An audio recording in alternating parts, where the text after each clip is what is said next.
स्मिता पाटिल का जिक्र कहीं होता है तो आंखों के सामने भूमिका और चक्र फिल्मों में उनके निभाए किरदारों का प्रतिबिंब उभर आता है। महज 12 साल लंबे अपने फिल्मी करियर में स्मिता पाटिल ने 2 नेशनल अवार्ड अपने नाम किए थे, जो इस बात की तस्दीक करने के लिए काफ़ी है कि स्मिता पाटिल एक ज़बरदस्त अदाकारा थी। सिर्फ पैरेलल सिनेमा में ही नहीं, कमर्शियल सिनेमा में भी स्मिता पाटिल ने अपनी अदाकारी से लाखों लोगों को अपना मुरीद बना लिया था। लेकिन महज 31 साल की उम्र में ही स्मिता पाटिल अपने लाखों चाहने वालों का दिल तोड़कर ये दुनिया छोड़कर चली भी गई थी।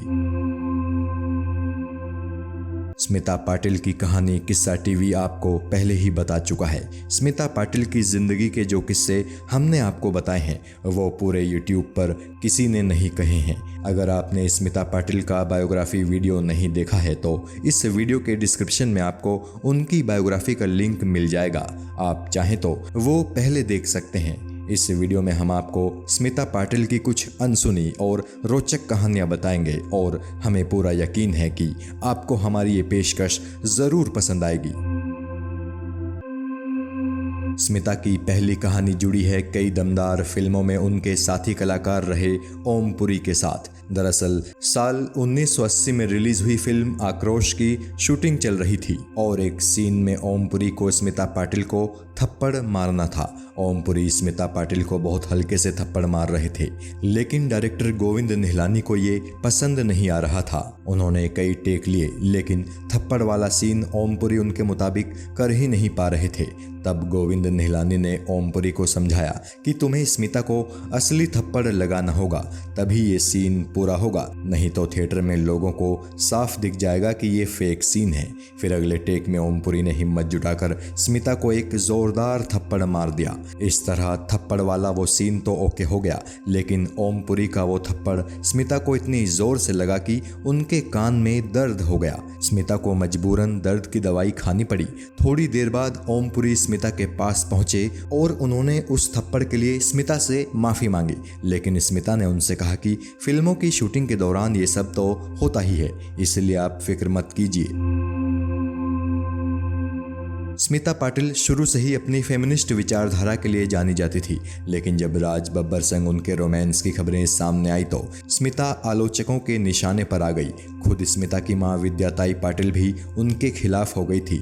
मां तो स्मिता से इतनी ज़्यादा नाराज़ हो गई थी कि जब उन्होंने कलकत्ता में राज बब्बर संग शादी की तो मां ने उस शादी में शरीक होने से भी इनकार कर दिया था। स्मिता और राज बब्बर की एक औलाद है जिसका नाम प्रतीक बब्बर है और प्रतीक खुद भी एक एक्टर हैं। प्रतीक के जन्म के कुछ दिनों बाद ही स्मिता की तबीयत बिगड़ गई थी और आखिरकार उनकी मौत हो गई थी। यूट्यूब पर कई इस तरह के वीडियोस मौजूद हैं जिनमें लोगों ने स्मिता को नाजायज़ मां बताया है, लेकिन ये सरासर गलत है। स्मिता और राज बब्बर ने बाकायदा शादी की थी और प्रतीक उसी शादी के बाद पैदा हुई औलाद है। स्मिता और राज बब्बर ने कुल 12 फिल्मों में साथ काम किया था। ये फिल्म थी मेरे घर मेरे बच्चे, जवाब, वारिस, आज की आवाज़, मिर्च मसाला, अंगारे, अवाम, शपथ, तजुर्बा, इंसानियत के दुश्मन, पेट, प्यार और पाप और आकर्षण। बहुत ही कम लोग इस बात से वाकिफ़ हैं कि स्मिता जब मराठी फिल्म जैत रे जैत में आदिवासी महिला के अपने किरदार की शूटिंग कर रही थी तो उन्हें कोलिटिस नाम की बीमारी हो गई थी।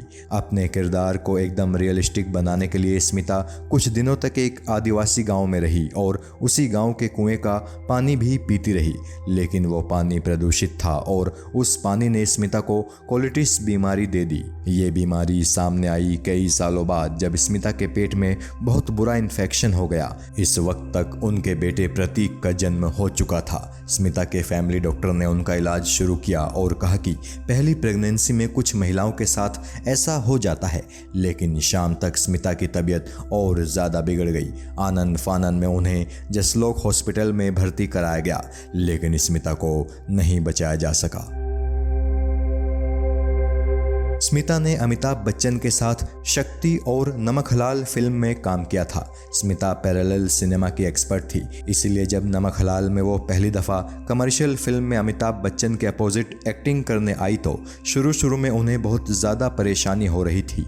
खास तौर पर नमक हलाल फिल्म के बरसात वाले गाने में तो स्मिता पाटिल बहुत ज़्यादा ही अनकंफर्टेबल फील कर रही थी।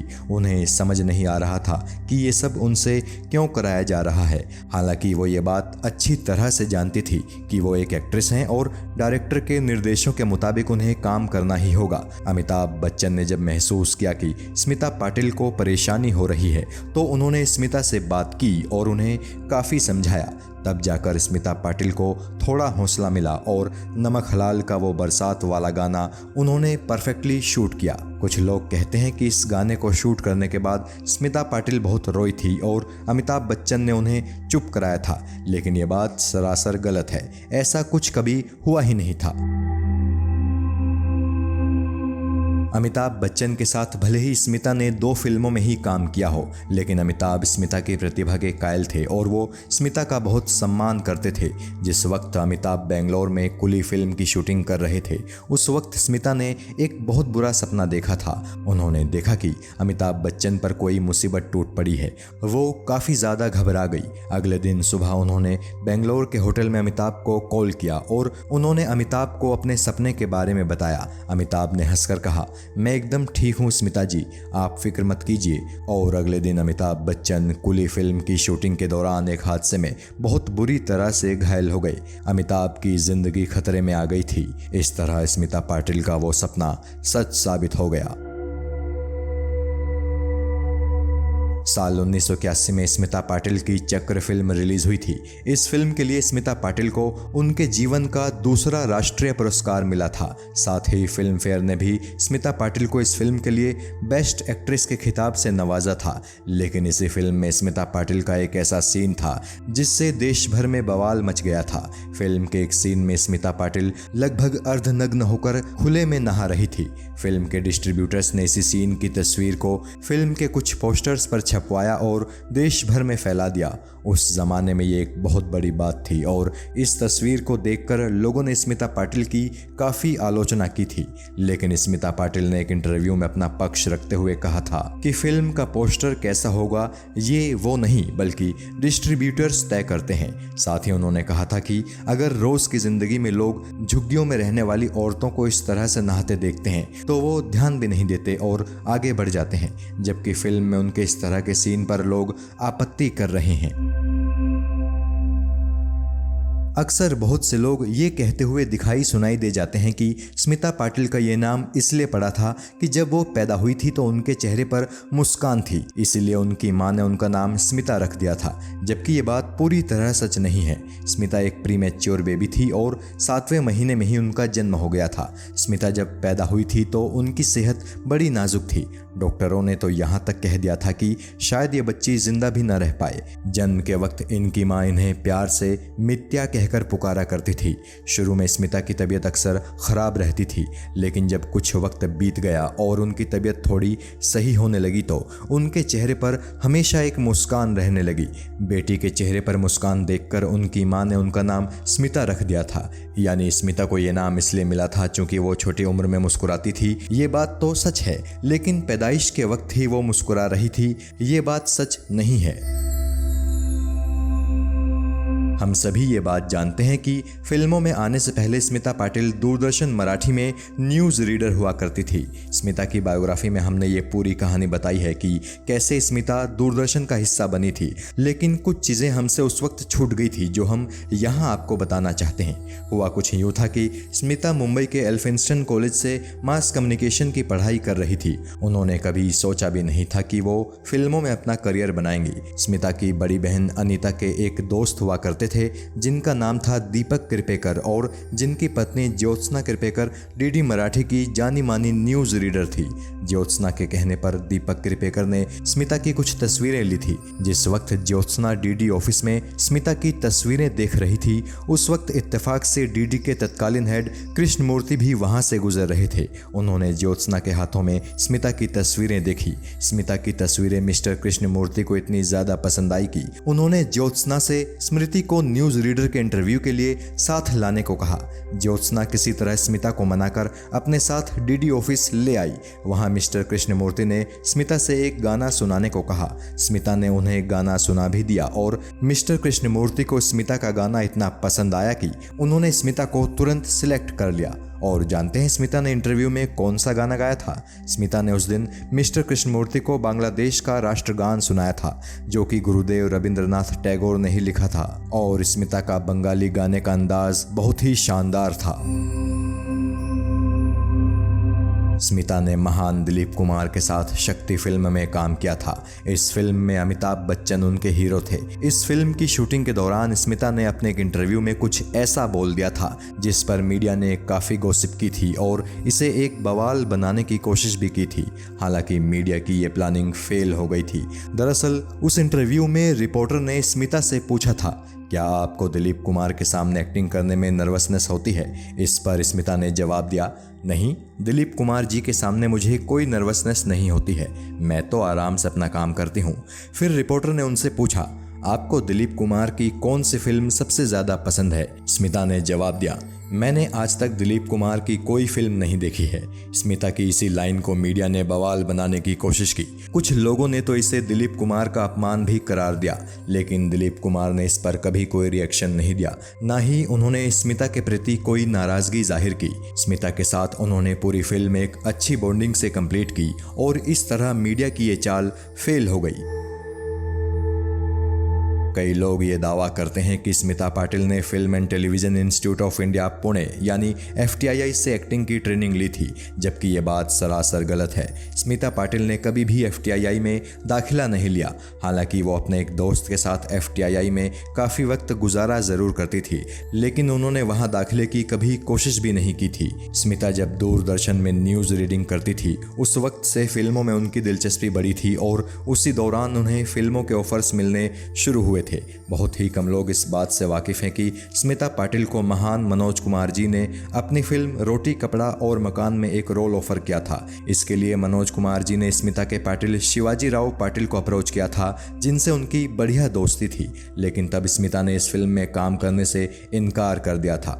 जबकि सदाबहार देव आनंद साहब ने भी स्मिता को अपनी फिल्म हरे रामा हरे कृष्णा में कास्ट करने की ख्वाहिश जताई थी। उस वक्त भी स्मिता ने फिल्मों में काम करने में दिलचस्पी नहीं दिखाई थी।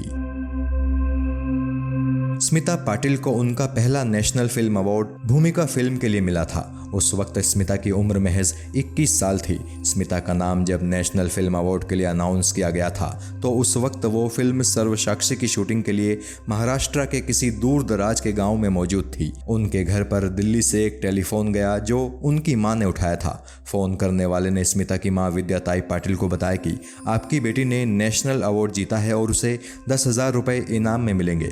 उस वक्त स्मिता की मां को ये पता भी नहीं था कि नेशनल फिल्म अवार्ड क्या होता है। स्मिता जब अपने घर वापस लौटी तो उन्होंने स्मिता को बताया कि तुमने कोई अवार्ड जीता है जिसके लिए तुम्हें 10,000 रुपये मिलेंगे। तब स्मिता ने अपनी मां को नेशनल फिल्म अवार्ड की इंपॉर्टेंस बताई और उनसे कहा कि भूमिका में काम करने की फीस तो वो पहले ही ले चुकी हैं, इसलिए अब जो 10,000 रुपये इनाम में मिलेंगे उन्हें उन संस्थाओं को दान करेंगी जो गरीबों के लिए काम करती हैं। स्मिता पाटिल की एक दोस्त हुआ करती थी जिनका नाम था दिलशाद। दिलशाद और स्मिता पाटिल की दोस्ती कॉलेज के दिनों से ही बहुत मजबूत थी।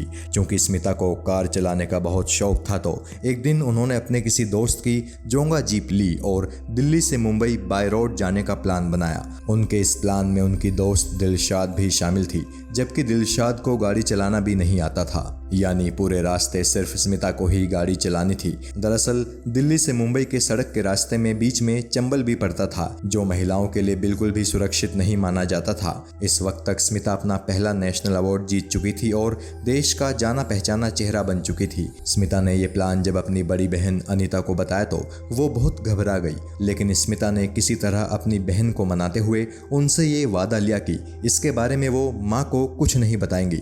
बहन ने शर्त पर स्मिता को ये रोड ट्रिप करने की इजाज़त दी कि वो हर रोज़ उन्हें फ़ोन करेंगी। स्मिता और दिलशाद ने अपनी ये रोड ट्रिप पूरी की। हालांकि दोनों ने पूरे रास्ते सिर पर पगड़ी बांधे रखी ताकि लोग उन्हें मर्द ही समझें। फिल्म दर्द का रिश्ता में स्मिता पाटिल एक छोटे से रोल में नजर आई थी। फिल्म में उनके कैरेक्टर का नाम डॉक्टर अनुराधा था, जो कि एक कैंसर स्पेशलिस्ट होती हैं और अमेरिका में रहती हैं। फिल्म के हीरो सुनील दत्त अपनी कैंसर पीड़ित बेटी का इलाज कराने अमेरिका में डॉक्टर अनुराधा के पास ही जाते हैं। सुनील दत्त ने खुद ही ये फिल्म डायरेक्ट की थी और इस फिल्म के प्रोड्यूसर भी वही थे। सुनील दत्त ने इस फिल्म की कहानी अपनी पत्नी नरगिस दत्त की कैंसर से हुई मौत के बाद लिखी थी। जब स्मिता पाटिल को इस फिल्म में डॉक्टर अनुराधा के उस छोटे से रोल के लिए साइन किया गया तो उन्होंने सुनील दत्त से कहा कि वो इस फिल्म में काम जरूर करेंगी, लेकिन इसके बदले कोई भी पैसा नहीं लेंगी। दरअसल स्मिता पाटिल जानती थी कि कैंसर की वजह से अपनी पत्नी नरगिस दत्त को खोने के बाद सुनील दत्त ने दर्द का रिश्ता कहानी लिखी थी।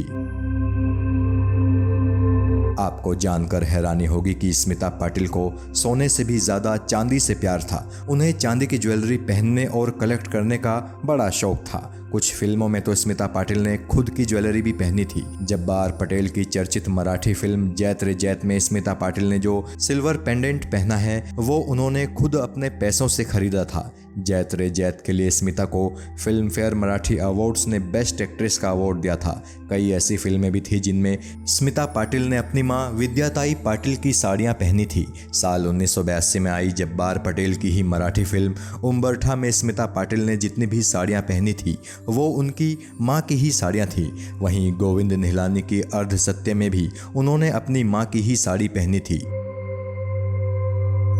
स्मिता पाटिल ने राज बब्बर से शादी की थी और इस शादी के बाद उन्हें दुनिया के तमाम ताने झेलने पड़े थे, लेकिन कम लोग ही इस बात से वाकिफ हैं कि कॉलेज के दिनों में स्मिता पाटिल एक लड़के से शादी करना चाहती थी जो कि किसी राजसी परिवार से ताल्लुक रखता था। लेकिन चूंकि स्मिता की मां को वो लड़का पसंद नहीं आया था तो आखिरकार उसके साथ स्मिता का रिलेशन खत्म हो गया। 70 के दशक में स्मिता पाटिल डॉक्टर सुनील भूटानी के साथ भी कुछ दिन रिलेशन में रही थी। डॉक्टर सुनील भूटानी उन दिनों 4 स्क्वायर सिगरेट के विज्ञापन में नजर आते थे। कहा जाता है कि अभिनेता विनोद खन्ना संग भी स्मिता पाटिल के काफी क्लोज रिलेशन थे। वहीं फिल्म मेकर जॉन बख्शी संग भी उनके रिश्ते की खबरें काफी उड़ा करती थी।